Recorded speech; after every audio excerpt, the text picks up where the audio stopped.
Okay, day 3 recap and day 4 plan. Yesterday was crazy. It was awesome, but it was kind of crazy. So we woke up in the morning, and after waking up, we went to where'd we go? First thing. Oh yeah, I got my first parking ticket in Europe. It was awesome. And so we had to go pay the ticket. And that took us forever because we couldn't figure out how the machine worked. And anyway, so, and yeah, it wasn't just us because I asked a bunch of local people to help and they couldn't figure it out either. So I felt better that I couldn't figure it out. Anyway, so we went to pay the ticket, and then after paying the ticket, we finally were able to leave town. And we went to on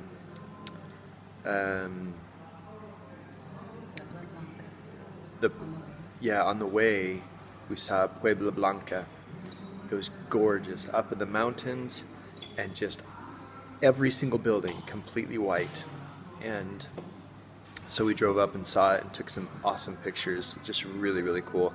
Apparently they do that to reflect the sun so that it doesn't get so hot. And anyway, we'll send you some pictures. It's awesome. And then after the Puebla Blanca, we went to Gibraltar, which we found out was a different country. We didn't know until we got there. And we were driving through, and there was a customs border, and we had to go through the border and show our passports. And apparently it belongs to Great Britain. So it's part of the United Kingdom. Although we saw on the news yesterday that might be changing if there's a Brexit. Anyway, Gibraltar was really cool. Just this tall rock mountain thing with a castle on it and a coast around it and just a big port. It's the most southern tip of the Spanish peninsula. So that was really cool to drive around, and we could see Africa from it. We waved, "Hello, Africa." It was cool. After going to Gibraltar, we made our way to Malaga, which was the mission home of Amy's mission. And Malaga now is no longer a mission. It just happened last summer. And now it's Madrid and Barcelona, and Malaga belongs to the Madrid mission.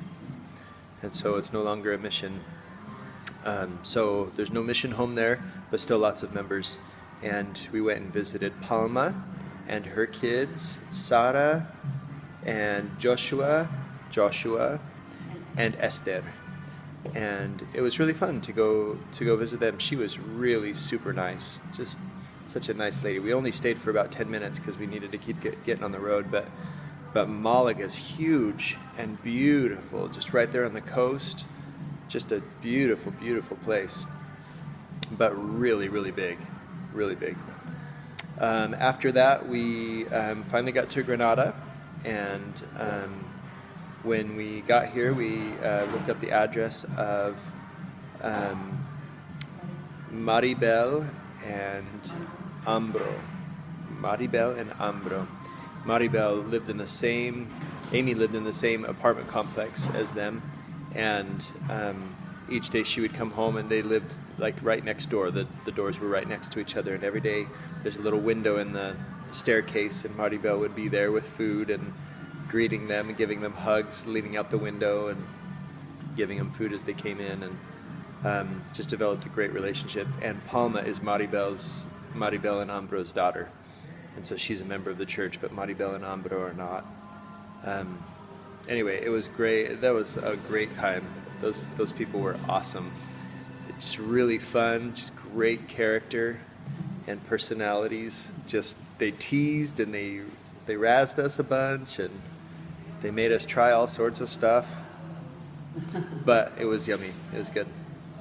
Well, most of it.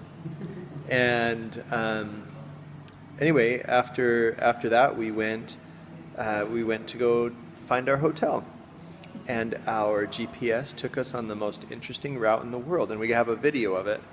And I've never driven such tight roads before, the walls on both sides, and it wasn't a one-way street, and we barely made it through without scraping the car up. And but we made it out of there until we finally were starting to get close to our hotel. And then the streets, as they got close to the hotel, were all one-way streets in different directions, and the GPS was not finding its way, and so we had to go it alone.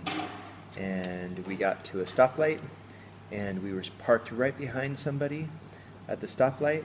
And then the stoplights here, they don't go red-green, they go red and then blinking yellow to tell you to go slowly. And so I was following the car slowly that was right in front of us, and right when I got to the intersection, there was that, I don't even know what it's called. Big cement or metal. Yeah, big metal round thing that just pops up from the ground. Apparently in front of them it was up, and then when the light turned yellow it went down, so they went through and then it comes back up, and we didn't know that.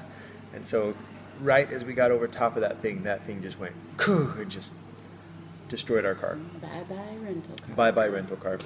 So we stood for almost 2 hours in the cold while the police helped us and tried to communicate with us and got a tow truck for us and took the car away.